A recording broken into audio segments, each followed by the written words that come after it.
This might have been the most disappointing Roblox event ever. If you don't know what I'm talking about, it's the Roblox Classic event.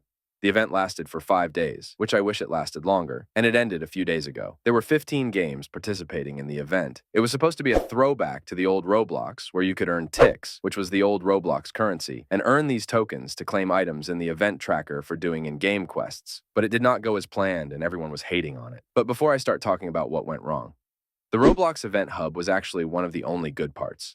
So Roblox did a good job on their part. But the games in the event are actually what ruined it. The animations after every ticks you earned were cool, and the items you could get with the ticks were nice to use. Especially the rocket launcher and the fact that you could just send people to random games like Skibidi Toilet Wars was really funny. The avatar items in the event tracker that you could earn were also pretty cool, but they took forever to get. You could have also paid Robux to make everything gold. But in my opinion, the other items looked nicer. Apart from the Skibidi Toilet game, some of the games were kind of fun. Dusty Trip looked really good in my opinion, better than the actual game. Definitely not, because I had a gun the whole time. At the same time, it was kind of annoying because I kept dying. I mean, maybe if I wasn't playing single player, it would have been easier. But none of my Discord buddies were online. The boss battle in Blade Ball was also nice, just took way too long to get even 1 coin. But those were the only 2 games of the whole event that I somewhat liked. LiveTopia had it really easy to get coins and to find ticks. Except I hated the fact that it was literally just a DoorDasher simulator.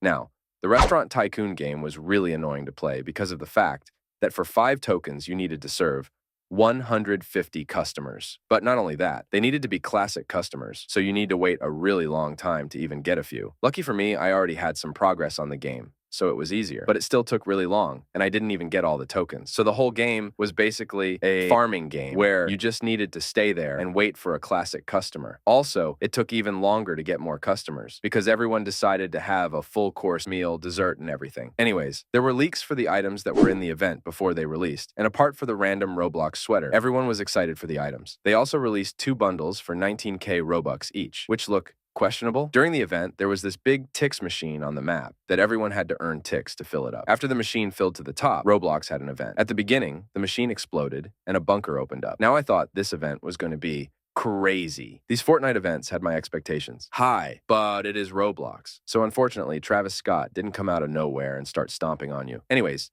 you then had to defeat the Roblox hacker himself, 1x1, which sounded really cool and was really hyped up. But after finally defeating the hacker, you got absolutely nothing. No badge, no avatar item, nothing. A lot of players were disappointed about this also, about the fact that the event lasted like 1 minute. It felt like a massive letdown, especially after all the hype. The only thing there was afterwards was the sword, that some people thought would be free if you played the event. But like the vending machine and the skater hat, it would cost Robux, except this one cost 40,000 Robux, which is equivalent to 400 US dollars. So if you're like me and have no piggy bank money left from all the Taco Bell you ordered, then you couldn't afford it. During the event, there were 3 special items that you could have got. You could earn this Star Pie shoulder item if you joined a Star Creator, this cake item if you joined a developer, and this cake hat if you joined a Roblox staff member. And for me, the easiest one to get was the Star Pie, since there were like 3 other people in the server I joined. It only took me about 20 minutes to get all 3, but a ton of people had a hard time getting it. Some even waited hours for one item. Servers were constantly full, and queue for players before you was about 900 people each time, and many players never even had a chance to join. Now, the most important part of the event was supposed to be the games. Everyone was hyped and thought all the old games would be in the event and become active again, like the Plaza and Top Model. People even changed their avatars to guests, only to find out it was all to play Skibidi Tower Wars. The main reason a lot of people hated the event was because none of the games were actually classic. I know this ruined the whole event, but Roblox probably did this because since those old games aren't active anymore and the creators aren't updating those games, the creators of those games most likely wouldn't be active on Roblox, ready to update their game from years ago. But I mean, they could have at least added work at a pizza place. The Roblox community posted a lot of complaints on social media, saying the event was absolute garbage. Many felt that the event was poorly executed and just a money grab. It's really a shame because the idea of the classic event had so much potential. It could have been the best event ever, but I mean, it is still much better than the Hunt event. So at least they fixed some things since the last event.